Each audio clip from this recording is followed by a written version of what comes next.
Hello, welcome to another immigration art video. My name is Art Serratelli, and our immigration law group is a full-service law group.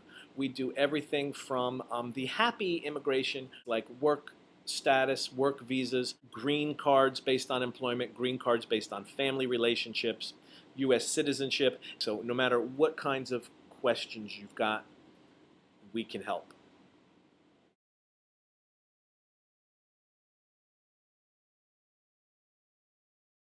The religious worker category is a very good category.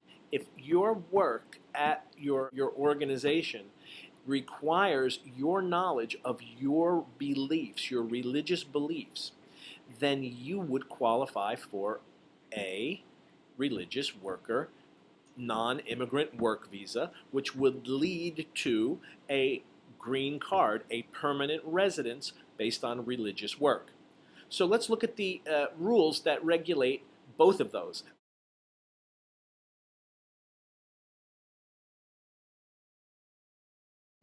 Basically, there are three rules that govern the non-immigrant work status, the R-1 religious work visa.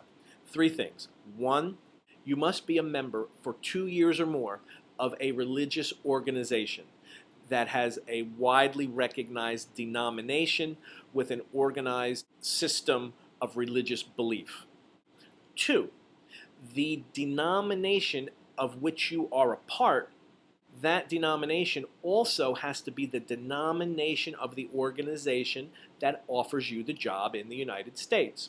So, for example, if you have been attending the Korean Baptist Church in South Korea, and you come to the United States and you get a job at a Korean Baptist church as the music minister for children, or if you work for a Baptist church that does mission work in the inner cities, then your Baptist beliefs that you held for at least 2 years prior to the American job offer, and your job offer in America with any Baptist organization in the United States, that qualifies for the first two elements. Your personal religious beliefs and denomination are shared by the organization that sponsors you for the R1. And finally, the third thing, you need to have evidence, proof, that the religious organization offering you the job in the United States is tax exempt.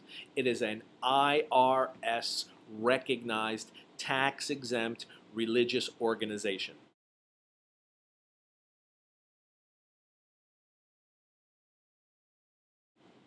And that's it. That's it. That's it. Do you need to go to college? No. Does your resume need to be logically related to the job you're being offered? Yes. Does the job that you're being offered need to require your knowledge of your own religious beliefs? Yes. If you're, for example, this is a test. This is a test. If you are a math teacher in a Catholic school and you've been a Catholic all your life and you're 22 years old, can you go be a religious worker at a Catholic school to teach math? No. Why? Because your knowledge of Catholicism will never change the fact that 2 plus 2 is 4. You do not need to know anything about your religious beliefs to teach mathematics. But now, if you are a rabbi and you get a job in a factory making sure the food is processed as kosher, and you're standing next to some guy who's a secular quality control manager, and you as the rabbi may be doing the exact same job as the quality control manager, he, if he's from another country, will have an H-1B, and you will have an R-1, because determining whether food is processed in a kosher manner is based on your religious beliefs.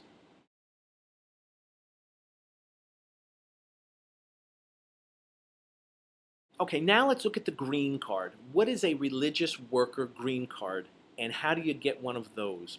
Well, the first thing is you need to have been paid for religious work at least for the past 2 years.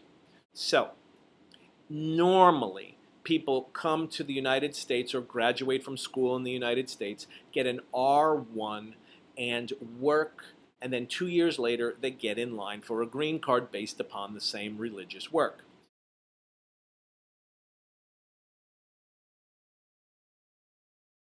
Let's say you were already paid for religious work before you came to America. So if you were already paid back home to do that, if you arrive in the United States and get offered a job with a organization here, you can apply for, one, the R-1 religious work visa, because your work in America will depend upon your being a member of the religious organization back home. And because you've already worked back home for 2 years, you can come immediately to the United States after you get that R-1 and get right in line for a green card. So that's one way to do it. Or again, the other way, you just get an R-1, you work here for 2 years, and then once you've been paid and worked in America as a religious worker for 2 years, you get in line for a green card. The religious worker, it's an EB-4, EB, Employment-Based Preference for green card, and as luck would have it, historically it's always been a current category, meaning you'll get a green card in 12 to 18 months. So that's a good deal. Think about it. Some business categories for a green card, lawful permanent residence, could take 7, 8, 9, 10 years. If you are a religious worker, it could take maybe 2 years as an R-1, and then another 12, 18 months to get a green card based on religious work. So you're way ahead, leaps and bounds ahead, if your job is a religious worker job.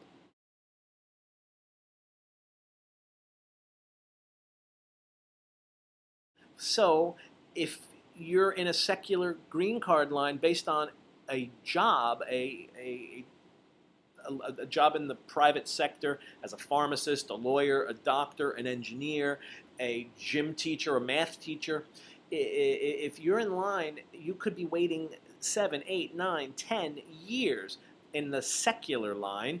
And if you get in line for the religious worker green card, the line is current. You only wait in line for the time it takes for them to process your green card based on religious belief.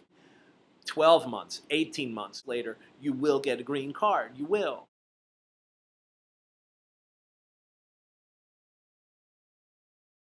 As a final thought, you may be studying in a program that normally leads to secular employment. So for example, if you're studying psychology or sociology or getting a master's in public health, those jobs normally lead to private sector secular work.